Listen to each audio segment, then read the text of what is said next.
Stand for the invocation. Father, we love you. We thank you for a beautiful day. Thank you for a new year to serve you and the community and do your business. Lord, we pray you will guide this meeting, guide the hands of all of our servants, all of our community leaders. Lord, guide the decisions today. Be glorified by all that's said and done in Jesus' name. Amen. I pledge allegiance to the flag of the United States of America and to the republic for which it stands, one nation, under God, indivisible, with liberty and justice for all.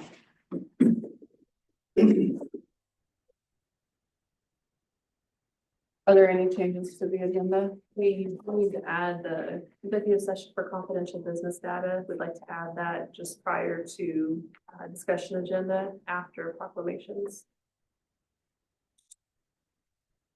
I move to approve the agenda as amended.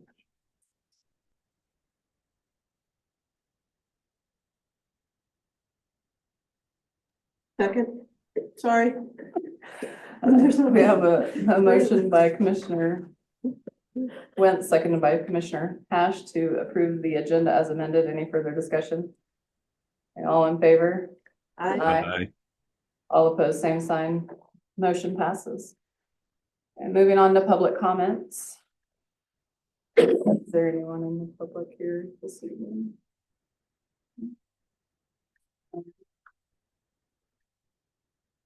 And we shall move to the proclamation of National Slavery and Human Trafficking Prevention Month. And I will read the National Slavery and Human Trafficking Prevention Month. It is also National Stalking Awareness Month. And the day of action, well, the national theme is Know It, Name It, Stop It. And so I meant to bring that proclamation as well, but know that January 18th, wear your sparkle if you have it, in recognition of Stalking Awareness Month.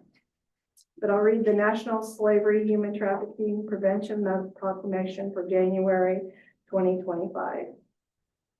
Whereas millions of men, women, and children are victims of human trafficking, which is the second largest and fastest growing criminal industry in the world.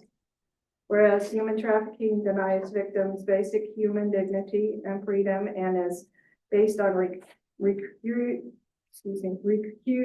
recruiting, harboring, and transporting people through the sense of force, fraud, or coercion, and for the purpose of sexual exploitation or forced labor.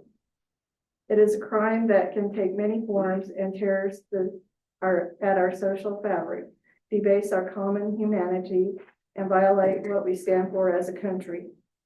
And whereas traffickers frequently target victims and then use violence, threats, lies, false promises, debt bondage, and other form of control and manipulation to force victims to work against their will or to keep them involved in commercial exploitation. And whereas the U.S. Justice Department has identified Kansas as the originating state for human trafficking, and most trafficking in Kansas involves children. Whereas with improved victim identification, medical and social services, training for first responders, and increased public awareness, the victims who have suffered this cruel crime can overcome the bonds of modern slavery, receive protection and justice, and successfully reclaim their rightful independence. And whereas the Domestic Violence Association of Central Kansas is joining forces with the victim service providers, criminal justice officials, and concerned citizens throughout Central Kansas and the United States to observe National Slavery and Human Trafficking Prevention Month. Together, we commit to a society where our sense of justice tells us that united, we can eradicate this wrong and continue to fight for the human dignity and right of every person. And now, therefore, the Cloud County Board of Commissioners hereby proclaims January 2025 as National Slavery and Human Trafficking Prevention Month and applaud the efforts of many victim service providers, police officers, prosecutors, and national and community organizations and private sector supporters for their efforts in opposing human trafficking in all of its forms. Any questions about the Domestic Violence Association? We're a nonprofit, so one of your many. So I guess I can give this to you, right? You have a copy, you just, I just need a copy, so. And I'll have to send you probably email, you have an email or something I can get, or I can email you the stocking one. Well, You have the stocking one? yeah. Would you Okay. like me to read that? or You sent that to me and Yes, thank you. I meant to bring this with me, but. So, thank you for that. So this is the National Stalking Awareness Month proclamation for January 2025. Whereas stalking is an intentional harassment, a pattern of behavior directed at specific persons, causing that person to fear and endangerment for themselves and their families. The variation in stalking behavior ranges from hang-up phone calls to more direct threats towards a victim. The likelihood of injury increases that the stalking behavior escalates over time. Whereas under the laws of Cloud County, Kansas, and all jurisdictions in the United States, stalking is a crime. And whereas the majority of victims are stalked by someone they know, typically an ex-dating partner or acquaintance. And 3 in 4 women killed by an intimate partner have been stalked by that same intimate partner. Whereas the statistics do not represent the true incidence and prevalence for stalking for multiple reasons, including not all victims report crime to law enforcement, and stalking is a tactic of domestic violence and sexual abuse. And so it may be not reported in the primary form of abuse, and victimization through the victim has experienced stalking along with all other forms of abuse.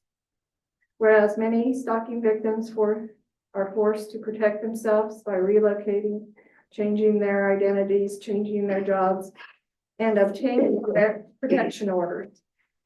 Whereas many stalking victims lose time from work and experience serious psychological distress and loss of productivity at a much higher rate than the general population. And whereas communities can better combat stalking by raising awareness, adopting multidisciplinary responses by teams of local agencies and organizations, and provide more and better victim services. And therefore, the City of Concordia Commissioners does hereby proclaim January as National Stalking Awareness Month. That's what.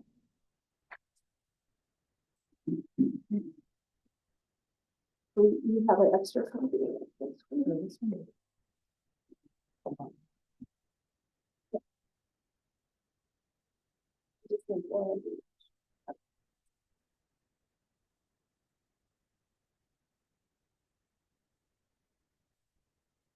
And I know that I've given you these cards along the way, and know that you can share them with, because a lot of times they don't come to us, they come to you. So.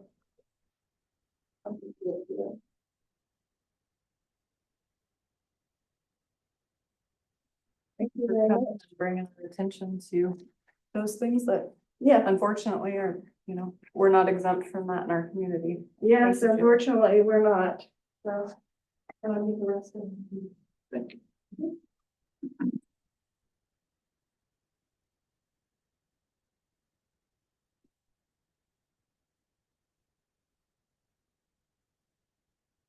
Move on to the executive session. I move that the city commission recess into executive session to discuss confidential business data or trade secrets of a business. KSA 75-4319B4. With Amy Lang, Justin Farrell, Troy Leduc, and Tim Vimes, and to reconvene in the city commission chamber at 6 o'clock PM. You want Shirley? Oh, and Shirley Leduc as well. Sorry. And then do you want Jesse and then he's on Zoom or? Yeah, please, yes. Okay, we'll have to bring a couple phones in for Jesse and Chuck. So, Okay. can we add Jesse and Shirley, that'll motion? Yeah. Can we add Jesse and Shirley's motion, please? Sure. Jess. Second. All right, we have a motion to adjourn into confidential business data. Or executive session to discuss confidential business data by Commissioner Hash, seconded by Commissioner Wentz. Any further discussion? All in favor? Aye. All opposed, same sign. Motion passes.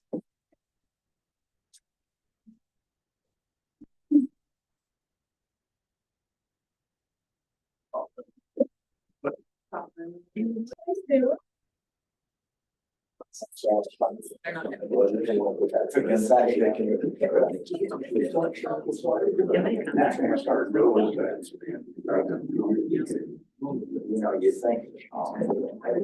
Yes, it started back in the, yeah.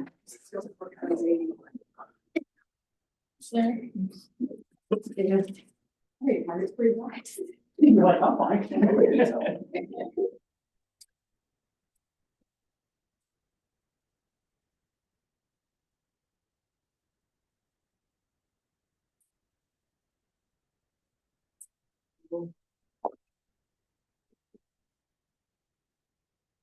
And what we listed on this sheet. Right. That was the, remind me of the agreement. What's it called? Agreement.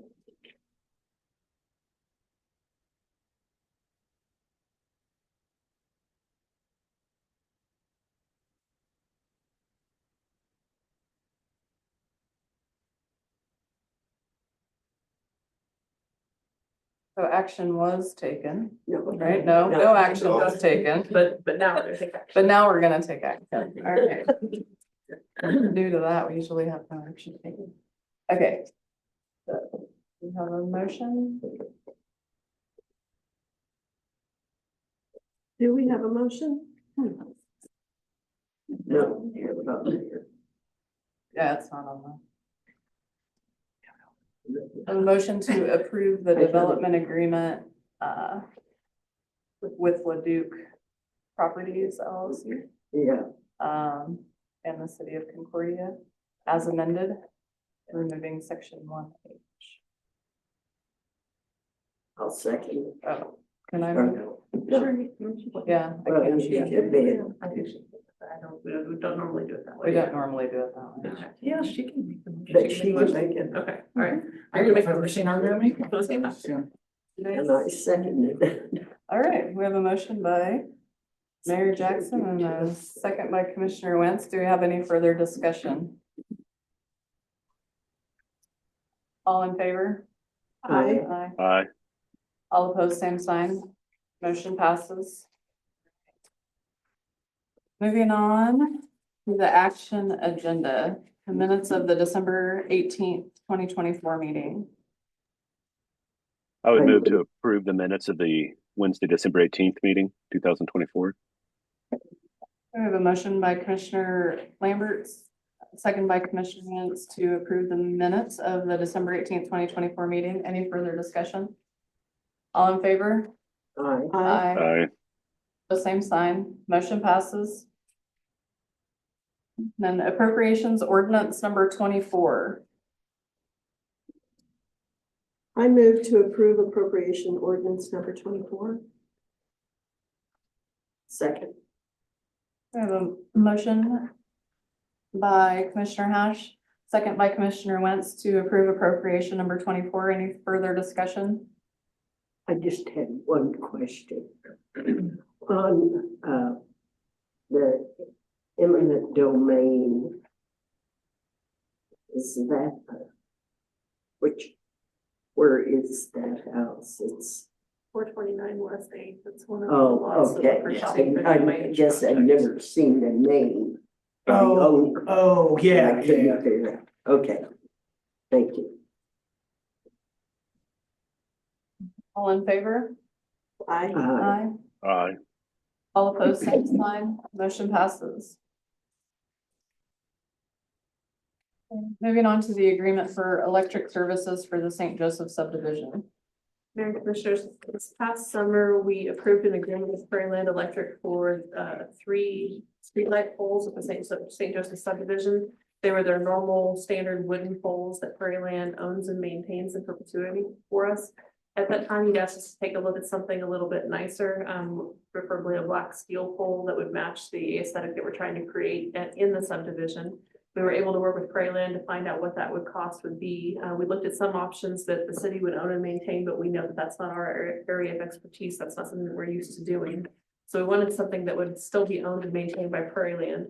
This agreement before you is for black steel streetlight poles, 3 of them at St. Joseph subdivision. The cost would increase from $48.75 a month for the 3 wooden poles to $105.75 per month for the black steel poles. So if you would like to go with the black steel poles for that increased cost per month for the 3 streetlight poles, we would ask that you approve the contract. If you choose to say that the cost is not appropriate for this use or don't want to do that, then you can disapprove the contract or vote it in. I did have a couple of questions. Do we pay a certain amount for every light pole in town? We do. The only figure I have memorized, it says it's somewhere between $26,000 and $27,000 a month for electricity to Prairie Land. That includes all of our street lights and traffic lights.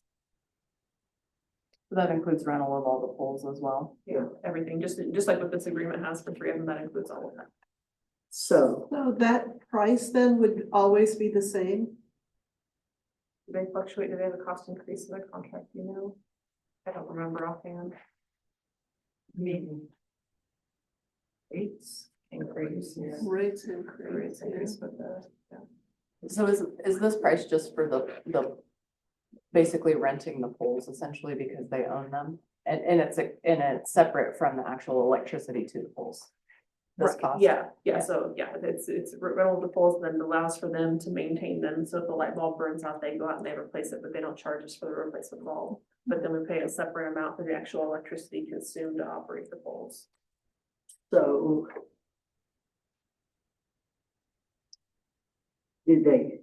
how do we make or encourage Prairie Land to keep those poles looking good?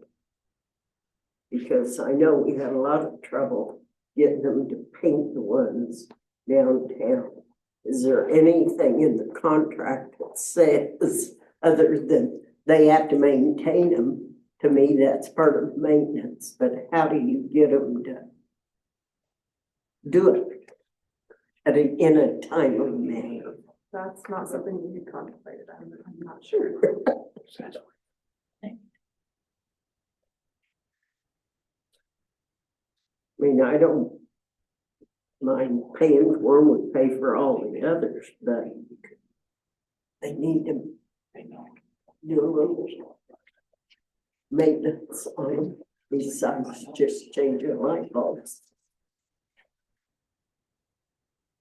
But I don't know what In researching just the poles in general, aesthetically, they might be a little bit nicer, but then there's also a lot of opinions that natural looking, as they blend in, as trees grow and stuff. Yeah. You don't notice them anyway. Looking into that, I mean, we buried all the lines over there so that there wouldn't be a bunch of overhead lines and different things to have to work around and obviously that stuff doesn't have to be maintained other than underground, but there's pros and cons both ways. And also like the wind element is another one. The possibility of like termites and wood poles, but again, that's something that isn't necessarily a concern for us as much as it is Prairie Land because they own the poles. So I don't know if they're as attractive as what I envisioned in my mind when we were, developing it. So I do think that they're gonna kind of fade into, you won't notice them, just like in our Yeah. other established neighborhoods, once the trees and everything's up and the houses are up, I don't think you'll really notice them. total of 3 in the entire neighborhood. Kind of looks like a tree, I guess. Do you have any opinion on that? Commissioner Lambert. I don't necessarily think that people are going to notice the absence of them. I think that there is a definite appeal to them. I think that they would look better. But at year 10, we're $7,000 more, just above and beyond what we would pay for the traditional poles. Um, I think it's one of those things that it'd be nice, um, but I just don't know that people are really gonna. I don't know that that's going to be the make or break decision for them deciding to build a home in that area. Is if they have traditional light poles that look like every other light pole, other than the ones in downtown, or that they're fancy street lights. I mean, I think that there could be some appeal to them, but I just don't know that it's really a tremendously cost effective utilization of funds. But The other light poles up in that neighborhood are wood. Is that correct? mhm. So, Christy, honestly, the fact that you're asking is probably indicative that it's not that big of a deal. Exactly. I don't live there, however, so. But honestly, I guess when you mentioned the $7,000 figure, that isn't a huge amount of money over, how many years? 10 years, I think you said. 10, yeah. It is $7,000, so. And it probably would pay for what we're gonna end up paying an increase in electricity Right. for that. I mean, and raise the rates, so. Again, the counter argument would be that we're going to get an increase in property tax at some point down the road. So, is it a worthwhile investment? And I don't know the answer to that.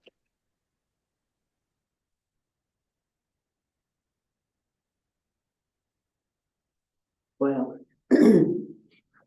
I would say leave the wooden poles. That's what that would be my feeling as well, to leave the wooden poles. Amy, here's a question, and maybe if this ends up being something that really does what we want it to do, is there a significant cost to replace them at a later date? It would probably be more than what this agreement is, just with cost inflation, and they would be taking out an existing pole and replacing it. Okay, But I hadn't asked what an exact figure would be. no, just a question.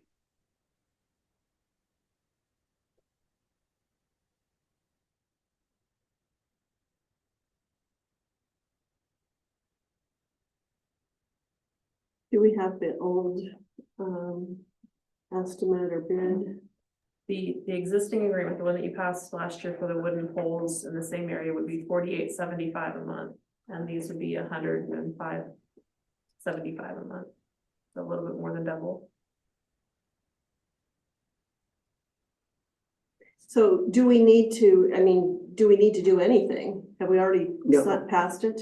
Yeah. So you already passed the old agreement. Right. Because it's on your action agenda, you need to take action on it. So the way the motion is written, a favorable vote, so a majority yes vote would approve this agreement and replace the existing one. A vote with more no's than yeses would not allow this agreement to move forward and would keep the old agreement in place. Okay. Amy, are you getting much feedback from the design team that this is really going to be a difference maker in terms of property sales or anything along those lines? No, honestly, the biggest feedback that we're hearing right now is we want to see what the houses are going to look like, and a concern about property taxes on a brand new home. Those are the only feedbacks that we're getting. So far, the feedback about the location, the way that the subdivision looks in general has been very positive.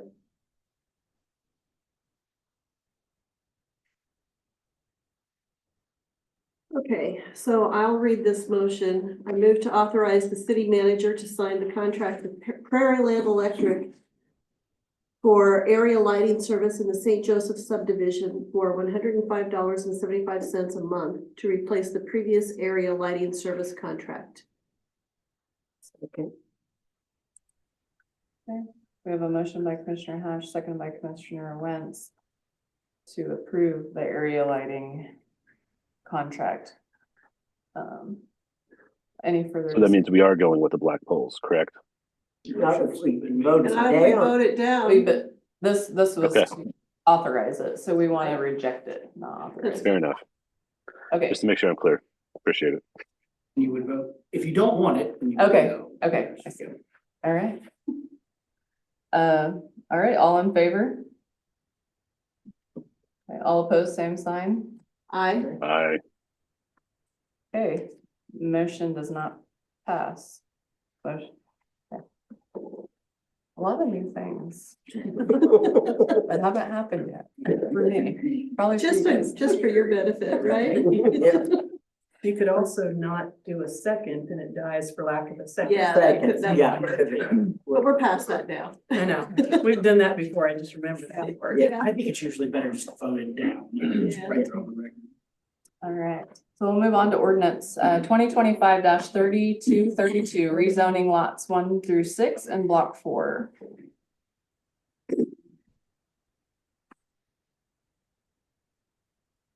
Yeah, this ordinance for you is a recommendation from the planning commission for, zoning change from light industrial to heavy industrial, so. What Troy would do, so he can put a small concrete pitch plant. And develop a lot that's been agricultural use since it was platted in 1889, I think. And then I've got all the attachments there. You can see the example of the block that's recommended zoning change, and then another action to come after this if possible, and then my staff report. I'll give the application. And as you know, Troy's here to help me answer any questions right now. And also a concept of what he would like to do, but that's not gonna be find out until he's sure he's gonna spend the money for his professional site plan. I move to approve ordinance 2025-3232. Second. We have a motion by Commissioner Hash, second by Commissioner Wentz to approve ordinance 2025-3232. Any further discussion? Okay, all in favor? Aye. Aye. All opposed, same sign. Motion passes. Okay, and then ordinance 2025-3233, alleyway vacation for block 4. I move to approve ordinance 2025-3233. Second. We have a motion by Commissioner Hash, second by Commissioner Wentz to approve ordinance 2025-3233. Do we have any further discussion? All in favor? Aye. Aye. All opposed, same sign. Motion passes. Thank you.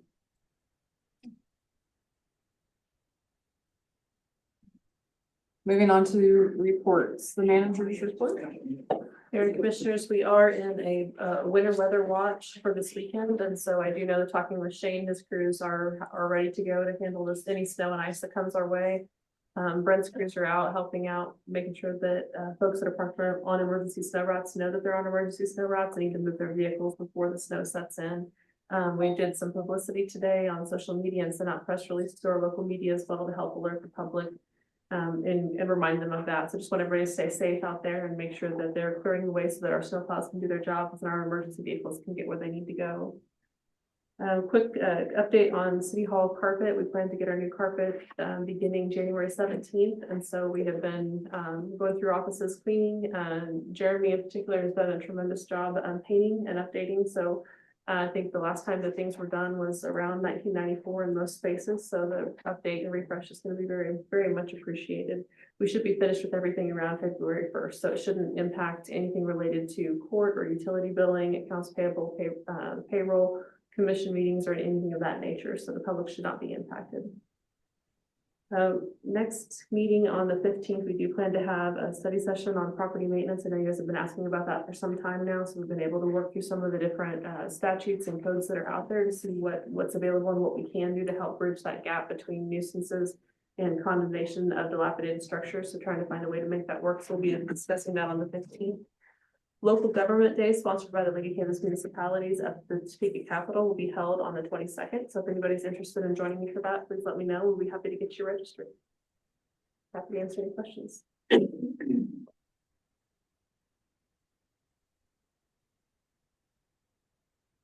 Staff reports.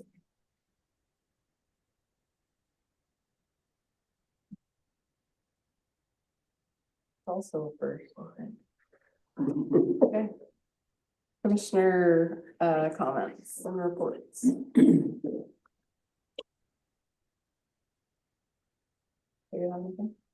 You know, I'll just comment again about the snowflakes. I love the snowflakes and, are they coming down soon?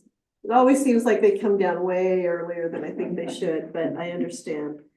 And I thought I saw some coming down today, probably in advance of the bad weather. But anyway, I still like the snowflakes. You have anything, Commissioner Lamberts? No, I appreciate the flexibility, letting me read remotely. I promise that none of you want me to share anything that was so generously shared with me. So I appreciate it. I had, one, I guess just a street area and Shane's not here. There is it's an unpaved block on, I guess it would be Broadway between 19th and 20th. That it appears that it could definitely use some maintenance. It's got a very low spot that I think, maybe, I don't know that it may be so low that it could not be graded out easily and might need some help, some amendment, some sort put in there. We'll pass that along to them. Yeah. All right. Do we have a motion to adjourn? I move to adjourn to a study session to discuss commission orientation and priorities. Second, Christie's got it. We have a motion to adjourn by Commissioner Wentz, seconded by Commissioner Hatch. All in favor? aye. Aye. The same sign, motion passes. Meeting is adjourned into study session. Do we need a few minutes to transition? Are you guys ready to rock and roll? All right, Mary Commissioners, you have a cover memo in your packet for the study session. This is just our annual review of some basic items from a Cora conflicts of interest budget cycle, and we're going to go over a few different best practices in local governance, and then work into our regular discussion of commission priorities. So I'm going to let Justin kick us off with a little bit of Cora and conflict of interest. I gave him how many minutes? I think it's an hour. Your 3 minute timer starts. Yeah, right. It's guest comments. And actually, I will keep it relatively short. So I think this is year number 3 that I don't have my notorious PowerPoint that I used to do that had like the tiniest font. I didn't realize it was that small.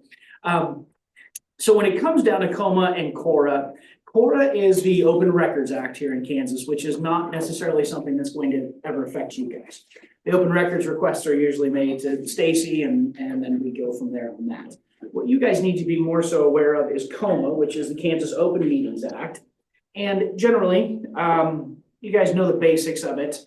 You're not supposed to make any decision outside of an open meeting. It's, you know, if you go into an executive session, you must come out, so any kind of binding action must be voted on. Really and truly, what ends up happening in the realm of COMA is the violations that COMA would be, or any violations of COMA, are very generally done by mistake. Okay?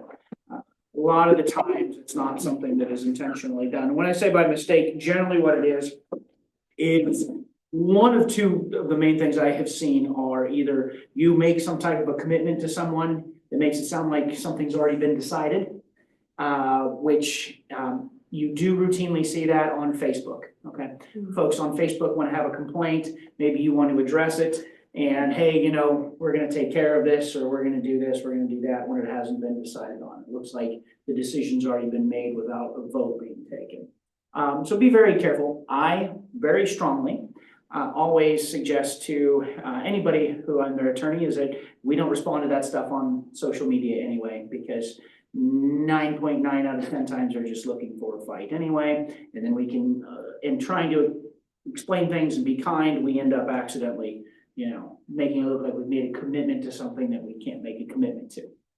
And then also gathering. So we never want to gather in a group of more than, we have 5 on our board, so we would never want more than 3, or more than 2, I'm sorry, because 3 would be a quorum. So we've got to be careful. And essentially what it looks like is 3 of you could get together, have a discussion, and then decide that something's going to be voted on, and you all decided, then you could do that.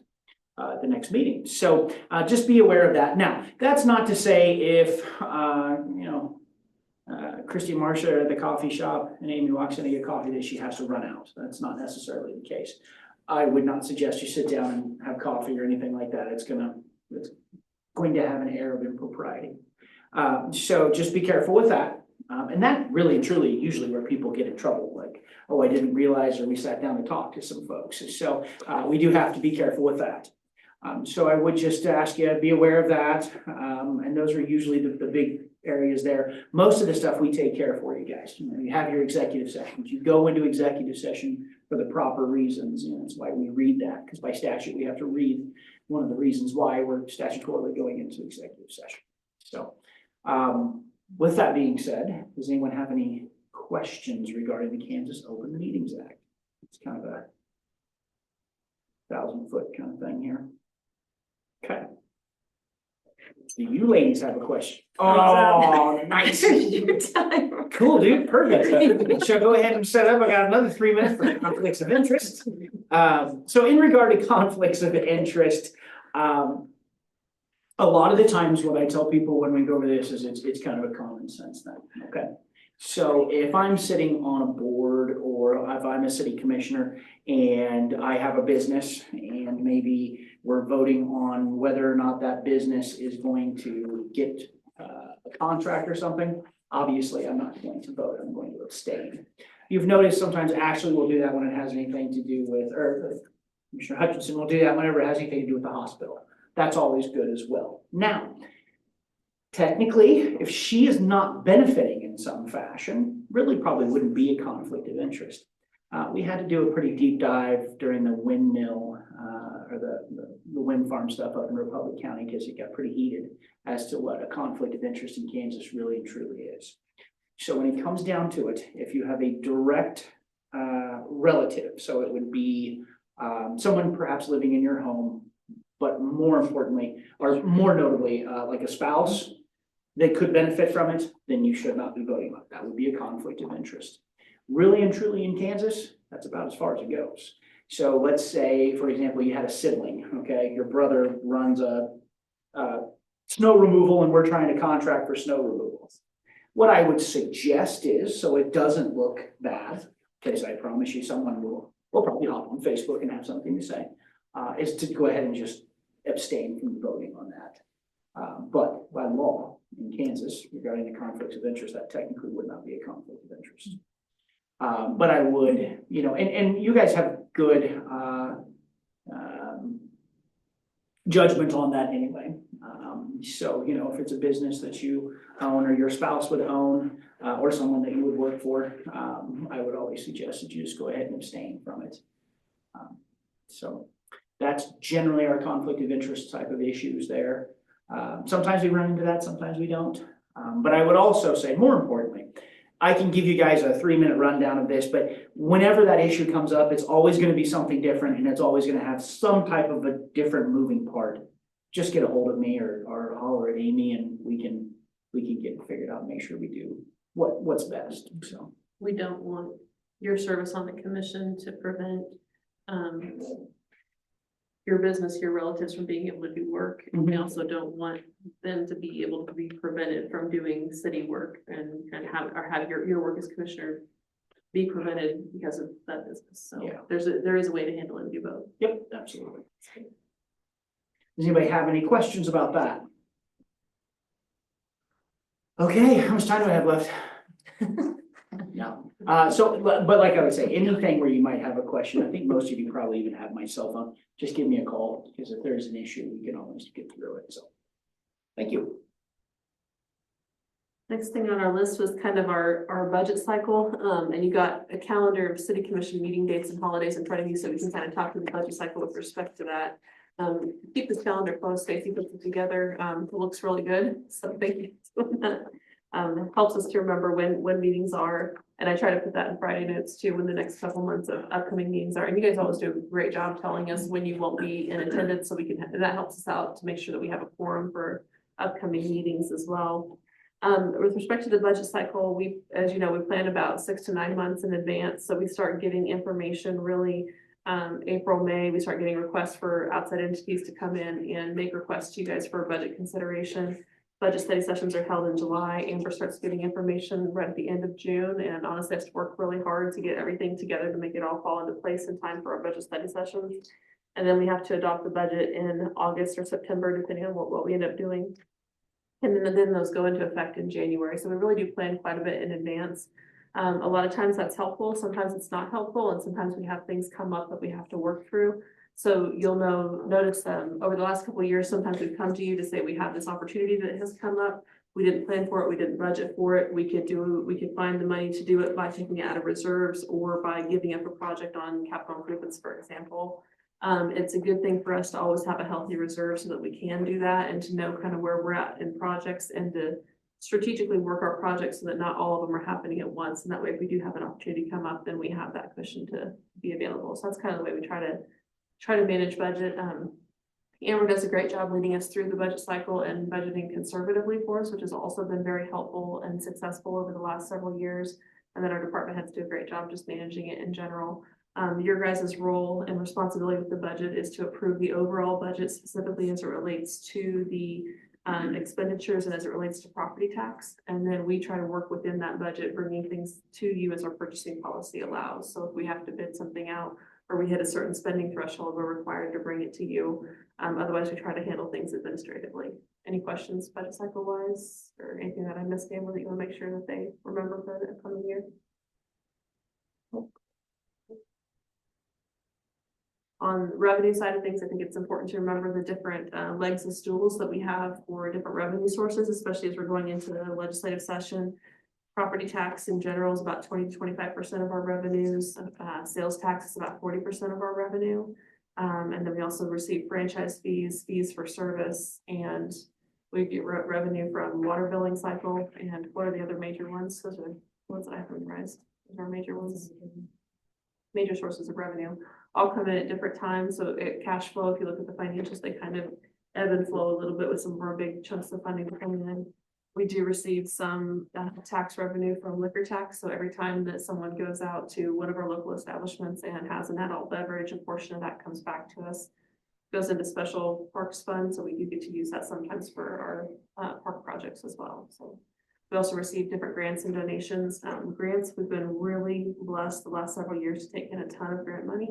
So we're very grateful that that's available to us. A large reason that those are available to us is our population as well as our average income. So we hit the threshold for population to kick us into a higher category of grants like CDBG, for example. And then there's also grants that are available to us because our average income across our residents is on the lower end. So that helps us out tremendously as well. Questions on that? Okay. So I went through the budget cycle and the calendar.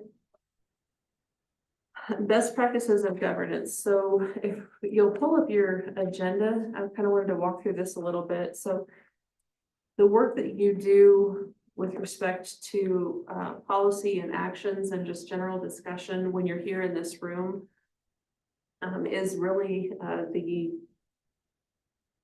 it is the culmination of a lot of work that's done, but it's also where the work gets done, the governance of the work, the governance of the community and where it gets done.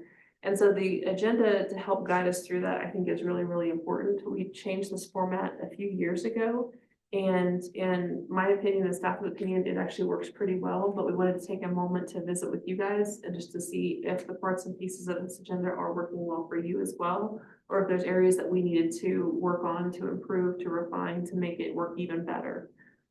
So when we start the agenda, the general roll call, invocation, pledge of allegiance, and approval of the agenda. I think if we start with approval of the agenda, it is important. We try hard to get the agenda and the packet out to you the Friday before Wednesday meeting. So theoretically, you've got about 5 days to take a look at the information before you come into the meeting. Occasionally, we end up having to add things at the last minute like we did this meeting. We don't like to do that, but sometimes time makes us do those things. We try to get that information to you as quickly as possible.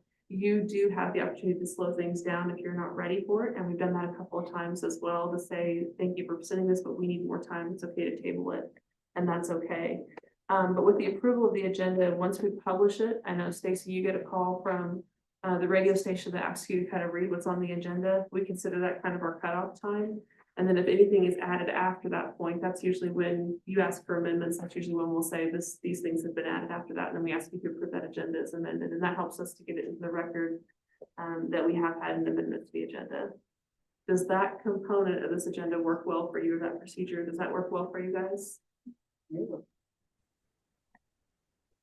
know, Amy, the only question that I had, would there be some benefit in moving executive sessions or anything like that that's involving third parties up earlier in the meeting? I mean, I know we're all excited to be in a meeting as long as possible, but I didn't know if there was maybe a purpose in putting it towards the end of the meeting, or if it would make sense to move it up just so they don't have to be there as long if that's not something that they're interested in doing. Well, like we did that tonight. I mean, that's a little adjustment, I think. It certainly met the needs for the people who were here. And yeah, I think that's a good idea, Chuck. We need to continue to do that and not keep people waiting if we don't have to. So just move it up if there are people from the community who are participating in it. Yeah, I think so. And then not. Yeah, maybe between proclamations and the action agenda. I mean, and that way, if there's like tonight, I mean, we ended up taking action based off of content of the executive session. Information that was provided in there allowed us to be better informed to take action on the ordinances. And so sometimes we might have members of the public there for executive session and also there for a few other items. So it is kind of a judgment call, but yeah, we can definitely move those things around. Makes sense. More of a question than a request, but if it makes sense. Yeah, we can. I do appreciate how organized our meeting is, and I've been told that from third parties that appreciate the information that's provided. They appreciate the transparency that's involved with that. They think, I mean, they just told me that it's really helpful for them to be able to have a good idea of what we're going to be discussing and some of the metrics that we're going to be talking about. I've tried to encourage other organizations to follow similar process, because I think it's good for the public, it's good for us, and I think honestly, the more information, the better we are. But I appreciate how it runs.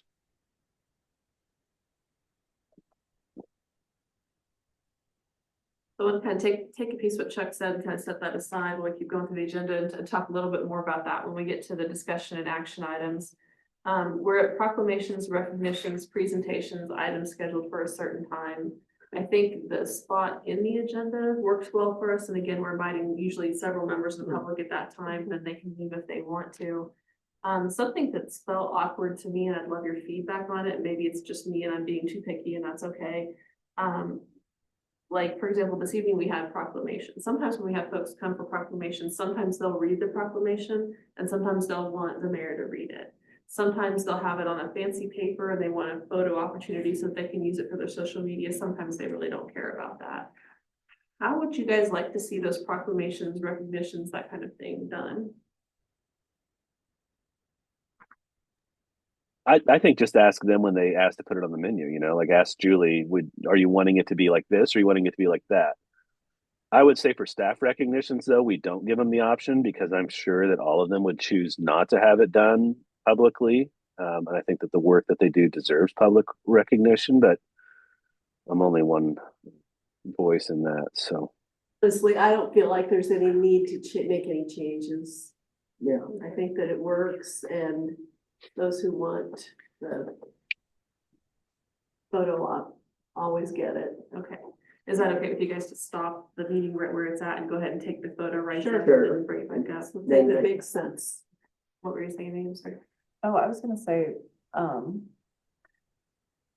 maybe the only thing that could potentially be added is like if there's a specific, and maybe just for the benefit of, maybe my benefit, I would say currently, is just to know who that person is so that I could invite them to come up and read the proclamation if I don't necessarily, have everybody's name or organization or whatever, that's helpful. So make sure you know in advance the name and the organization of the person that intends to be here to represent that. Or even Proclamation. just right before the meeting. But that way maybe it could flow a little smoother just because you can invite them to come up and give the proclamation.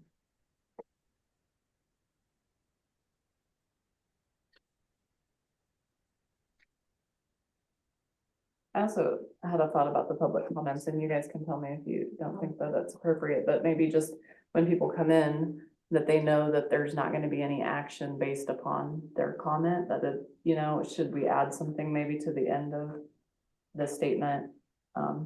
As far as speak your name or your name, state your name and address, speak respectfully, limit your comments to 3 minutes. Please be aware that we're here to listen to you, to your comments, but no action would be taken upon that. Other than taking it into consideration. I don't know, obviously, maybe it needs to be reworded a little bit, but just so people don't expect there to be conversation back and forth, especially if you're new to coming to a meeting. I don't think that people, it's different people that come for different reasons. So they might not know what to expect based upon their comment. They might expect that there would be some type of a. And usually when folks come to you in public comment, it's because they're very fired up after hearing no from staff several times. So that would be good, I think. So public comments they're not required in the governing body meeting. And if we allow them, then we can set the rules and parameters for them. So we choose to set a time limit. But yeah, it's tradition not to engage. So we could add that statement. Yeah, we can add something along the lines of, we're here, somehow make it, we're here to listen, no action will be taken, and, something along the lines of, no action. Yeah, I think any comment will be considered, looked into, researched, however we want to phrase that. Due to the structure of our meeting, no action will be taken this evening on this item. However, future action may or may not be taken at some point down the road. I mean, we have a city attorney that can wordsmith that a little bit better, but I'm hearing you. I understand what you're saying. We're going to look into it. We may or may not do something about what we find out. But we're not able to take action this evening simply because of the way that our meetings are organized. And I honestly don't think that the people that are going to voice those concerns are I don't think that they're going to accept that or be happy with that, but we're at least communicating it on our end. Anything else, public comments, Lawrence? Do the people know beforehand that they only have 3 minutes? It's in the spiel. Yeah, it's in their motion. If they talk to us ahead of time and say we intend to come, we usually tell them kind of what they can expect. Because sometimes they have a whole bunch of stuff prepared and they're like, 3 minutes. I only have 3 minutes. Well, we've had a couple of situations where they've extended it when it's been needed for, it's just public comment being asked for, not a moment, and then it's time to meet. Yeah. Some cities will call ahead and let you know they're coming, and then you can tell them, but we don't do that, so. I know generally we usually know, so they've made it known to us that they're coming in to say something. But sometimes they come by surprise, and then we may not be able to have that conversation. So that's where it's important to have that in that motion sheet.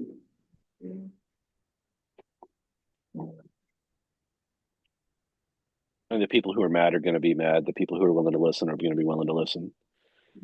But that language protects us, or I think it clarifies that on our end. And I do think it's good for us to have that as a scheduled item in the meeting.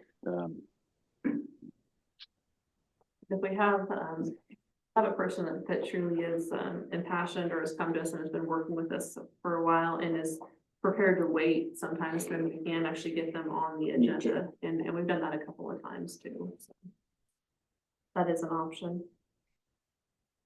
If we move down to discussion and action, those two are generally similar, except that items that we put on the discussion agenda, we're not asking for you to take action, but you can choose to if you want to.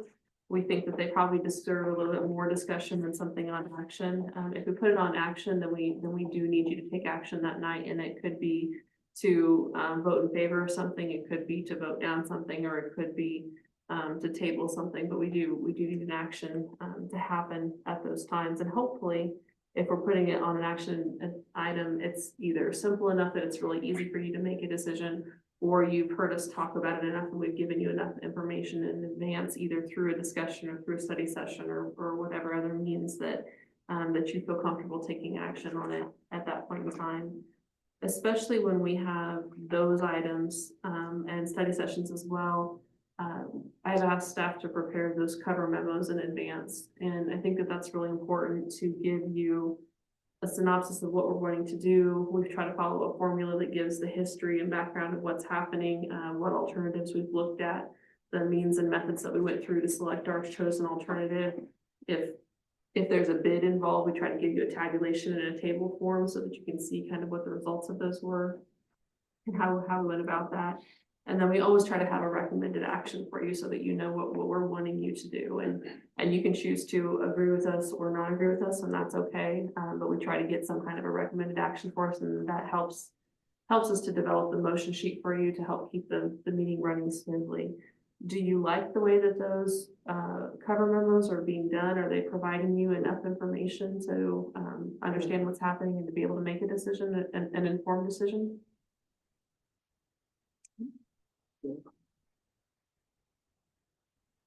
Are we providing adequate supporting documentation with those cover memos so that you can see that we're not just putting words on a page, but we're giving you accurate information? I believe so. I think that also I've known what your staff do and what you do. So I think there's also a level of trust and confidence that something's not just going to be hastily put out there. So I mean, in that it's hard to not see it through that lens, and so it's hard to kind of gauge whether there's. I feel like I have enough information to be informed about kind of what we're talking about, and I don't necessarily know with some of these subjects if more information is going to help me be better informed, just because I'm not always that bright. But the information seems adequate to me. Is there anything you'd like to see changed about those either discussion items or action items, or how we prepare you for those? Seems to work good.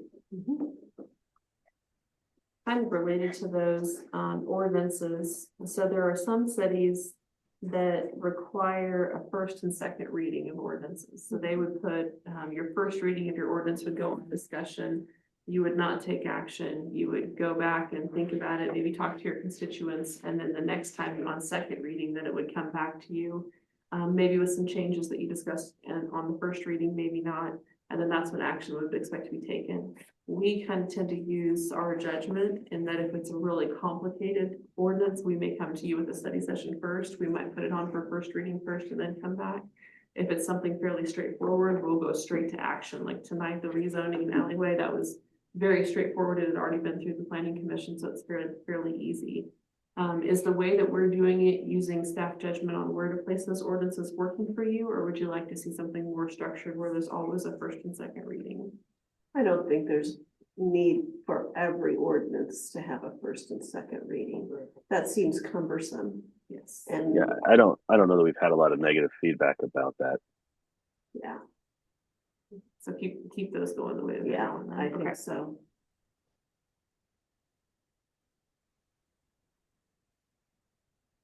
All right, next step on the reports that we have. So we try to share with you kind of things that we believe that are relevant and also relevant for the public to hear. Is there anything that you would like to hear from us? Is there something you would like to see different? Are these reports necessary? Maybe we want to shorten the meeting and not have them at all. I think it's What would helpful. I think this is the only time when we're all together and get just a smidge of what's going on, you know, in all the different departments. I mean, and there's not always, like this evening, there was nothing to report on, but when there is, I feel like it's valuable.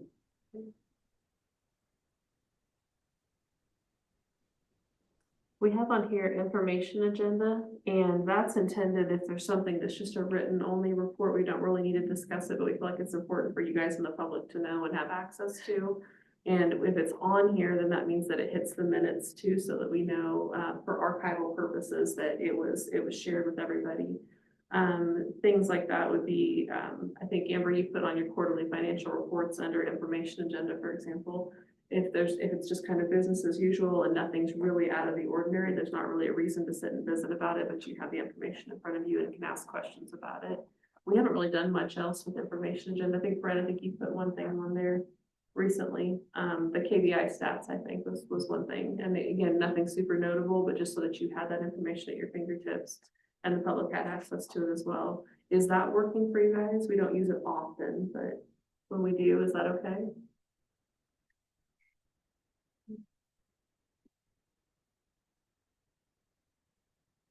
And then we talked about executive sessions. That's really regulated by statute, what we can go into executive session for and not.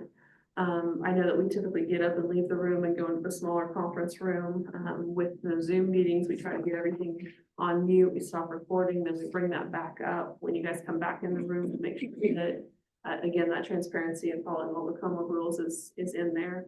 Is that working for you guys to be going into executive session like that? Need a bigger room.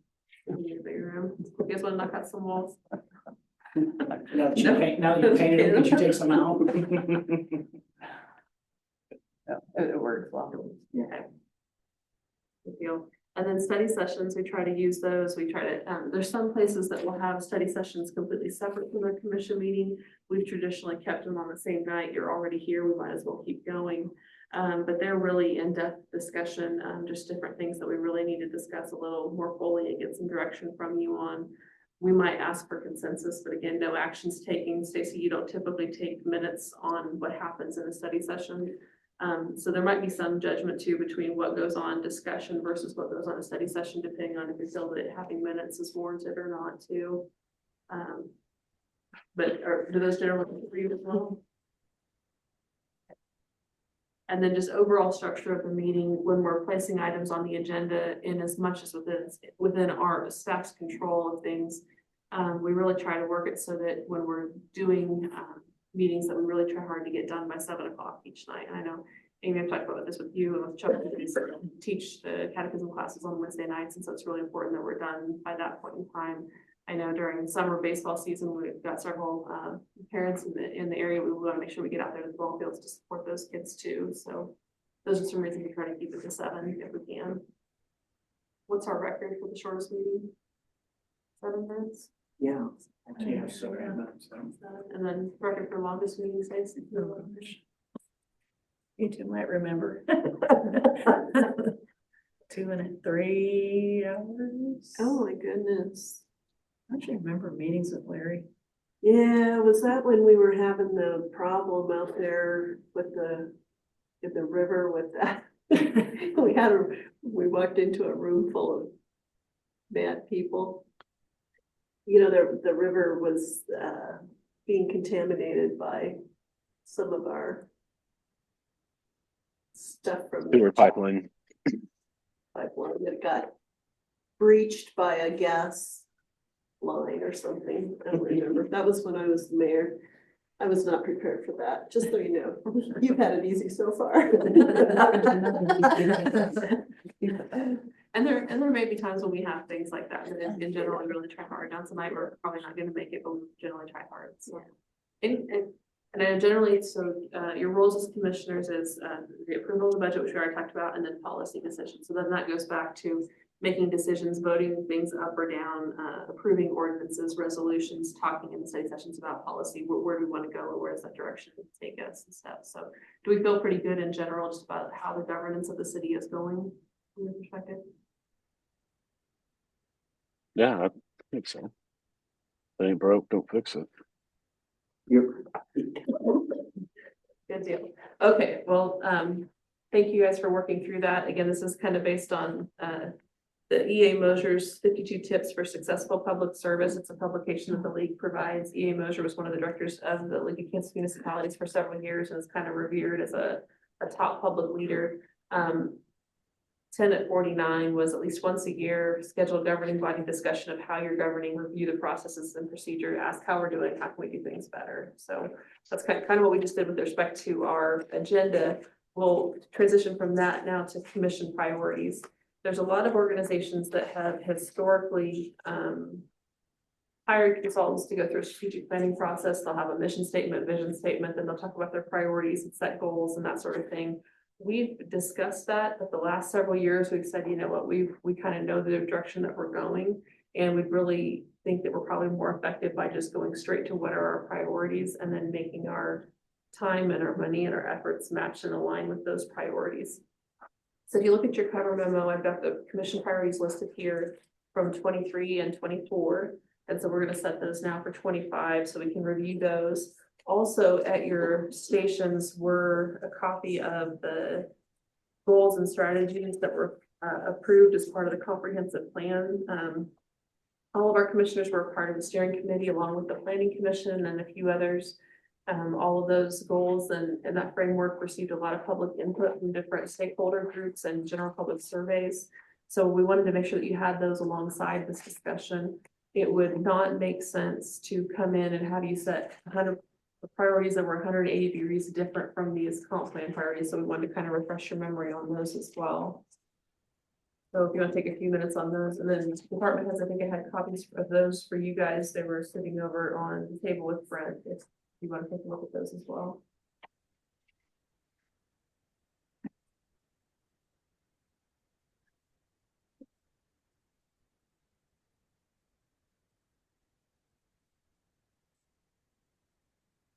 And really, as we were going through the comp plan priorities, they really did align well with the commission priorities from the last couple of years too. Actually do, and even the order is already like the strategic plan and the existing priorities. I mean, obviously there's more goals on the strategic plan, but the three main goals are essentially in the same order that they are on the comprehensive plan. So we still have housing, maintaining infrastructure, and supporting the health and vitality of our community.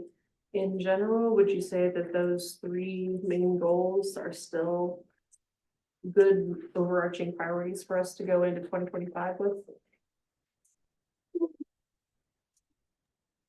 I feel like there's not a lot that we would want to do that would fall outside of that. You know, I'm thinking of some involvement that law enforcement's had recently in addressing some of the concerns we have, but I think that's, you know, that could fall under the health and vitality of our community. Maybe it falls under housing, knowing that some of the houses that they're going into are remarkably dangerous structures for the officers. So, I mean, I think that it's broad enough. And I think that the study session we're going to have next meeting is going to help us to kind of define how we can maybe go a little bit further in supporting that. But I'd really like us to do whatever we can as a city to make this a remarkably welcoming, healthy community, but make it pretty difficult for people to be bad actors. Now, sometimes that's not a character flaw and they need some support. And I think that we have a lot of remarkable agencies in our community that provide some additional support, but the folks that just you know, maybe you're here and they're not willing to be a good steward of the community. And I know that there's a lot of different metrics to that and standards, and I'm not envisioning a Stepford community, but I just like it. I'd like for us as a city to do what we can to make this safe and comfortable, and continue to support the community the way that's allowed us to do what we're doing today.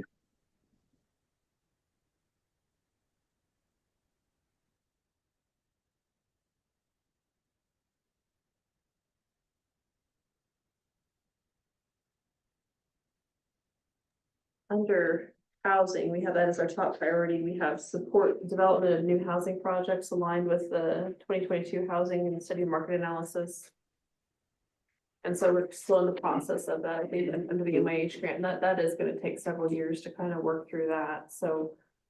Does that one make sense to just leave as is, that sub-goal? And then we have a note on B under housing, hold landlords accountable to provide safe housing to tenants.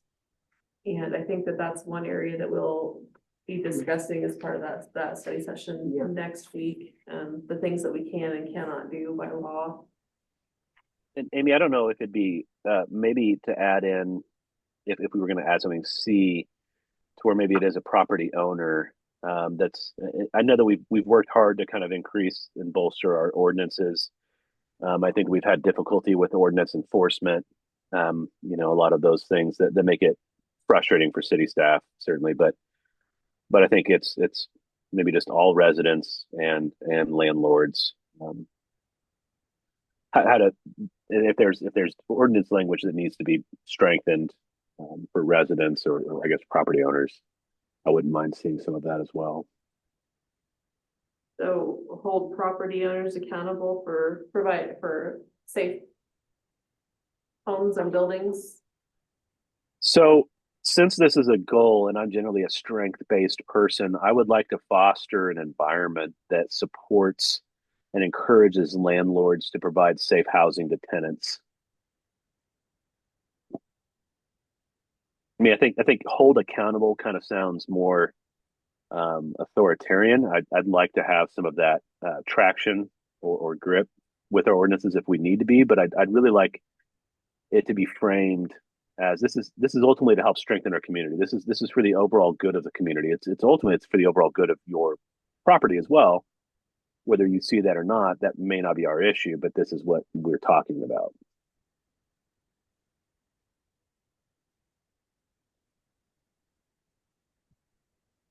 I don't know that the action would necessarily be different, but I think the wording could be more friendly. Soften the wording in B and then add a C for residents. Yeah, to encourage our homeowners and property owners to take care of their places the way that they wouldn't be ashamed if somebody came over. But not that language exactly. I'm sure Justin could help with some of that verbiage. We can do some wordsmithing. Do you want us to bring you back some language to you then for approval? Not necessarily. I mean, I think that's the gist. It's not formal policy. It's a recommendation. So, I mean, I think if you have that information, you can fold that in, and I'm good. Anything else under housing? Or do we feel like A and B cover what we want to focus on this next year?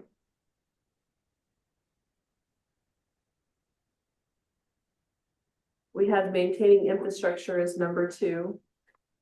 And we had that split out into A, B's, and C's, ensuring the financial health of the city to maintain current infrastructure, physical infrastructure, and staffing infrastructure.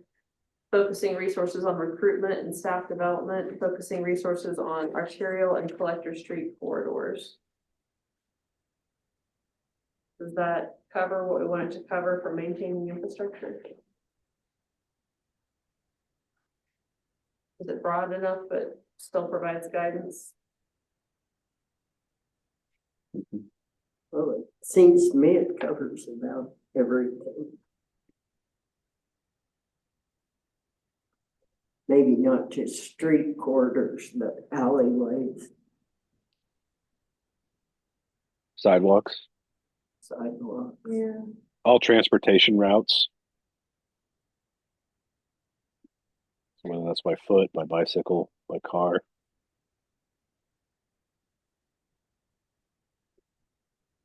I mean, and our sidewalk replacement falls into that already. So, I mean, we're taking action. Right. So focus resources on maintenance of streets, alleys, and sidewalks. Sure.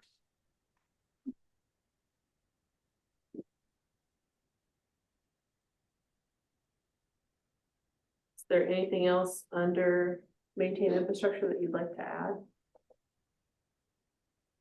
You said streets, alleys, and sidewalks. Yes, Okay. so for two C, instead of just focusing on arterial Yeah. and collector street corridors, we'll I think expand that that to makes all it streets. a little clearer, yeah.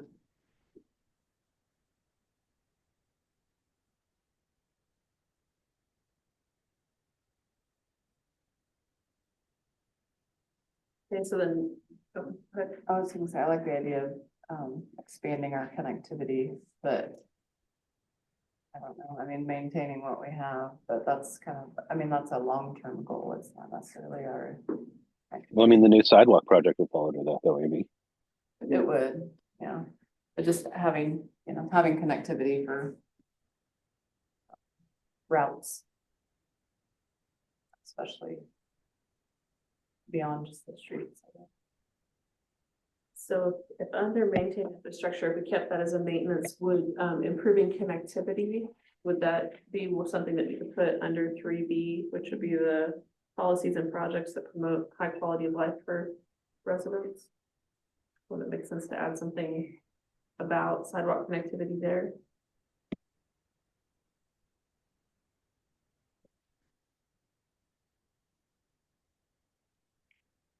I mean, you can. Kind of Is- are there. Under I.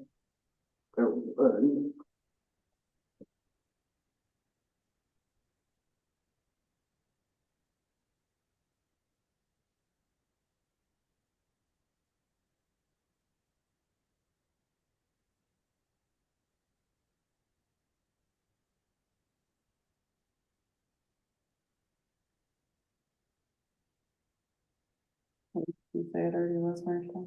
Well, it's kind of under B, a healthy community. Your eye. I.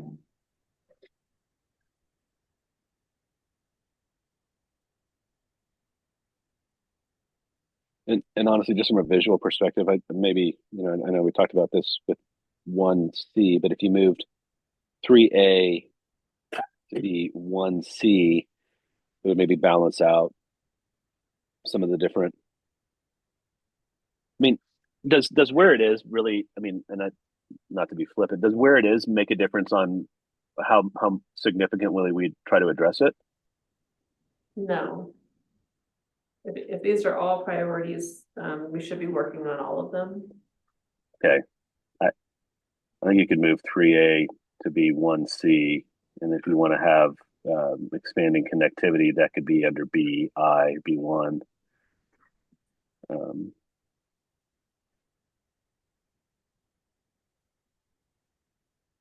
The AII is encourage property owners to maintain their properties in a way that showcases Concordia's pride to neighbors and visitors, and that was where we were kind of already just saying that to be, I guess would be C under housing, so that would make sense maybe to. Yeah, I mean, I think the addressing blight there's really not a lot. I mean, housing, but we also have some commercial structures that would probably benefit from some attention. So not just housing, but we have way more houses than we do commercial properties.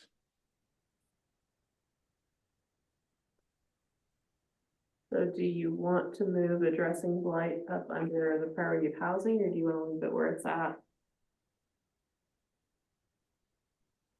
Doesn't really matter. They're all priorities. Yeah. Well, And- Nelson, Where it's at is fine, honestly. Yeah. Now, maybe we need something to be more specific about businesses on Sixth Street. Keeping their storefronts. yeah, there's some other businesses that are not on Sixth Street that Yeah. are kind of that way as well. I mean, maybe we'll isolate it because then can't focus on the other one. Addressing blight just says property owners. It doesn't say anything about whether it's residential or commercial. Right. So it's all there. Yeah. if we move on to B, then supporting policies and projects that promote a high quality of life for residents. So we talk about the resources to support physical, social, emotional, and mental health needs of residents and evaluate programming to meet current needs, including available funding and staffing resources. Is that sufficiently broad to encompass anything that comes our way, but gives enough direction that we can support it in the whole way we need to? Yes. Yeah, I think so. If you added increased connectivity in there, like, I mean, I guess, yeah, that increased connectivity gives access to more resources as well as increases physical health, depending on the type of connectivity. Okay, so technically it's already covered, but it's not explicit So where do you think it goes? in there still, and it would be B3. B3, okay.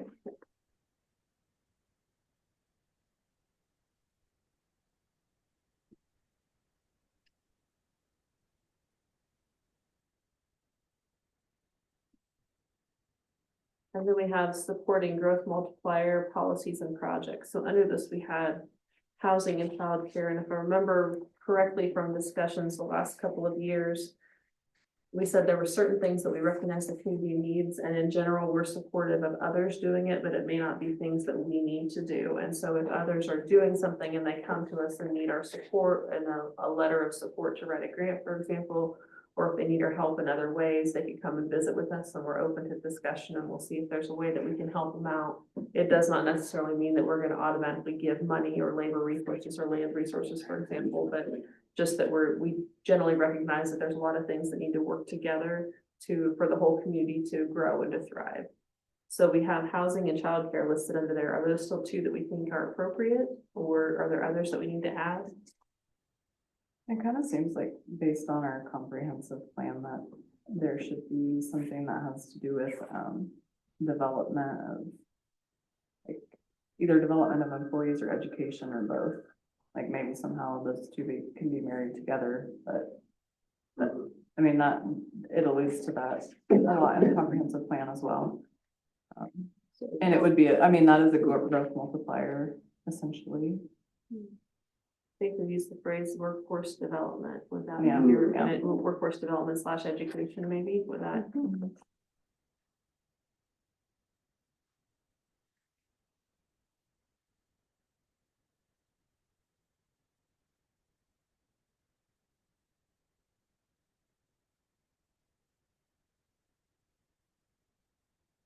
Anything else that we want to add, change, or discuss for 2025? It's so good now. I think we should leave it. Well, thank you guys. I'll kind of tidy this up and clean it up and send it out to everyone, and that'll be our goals for 2025. So thank you.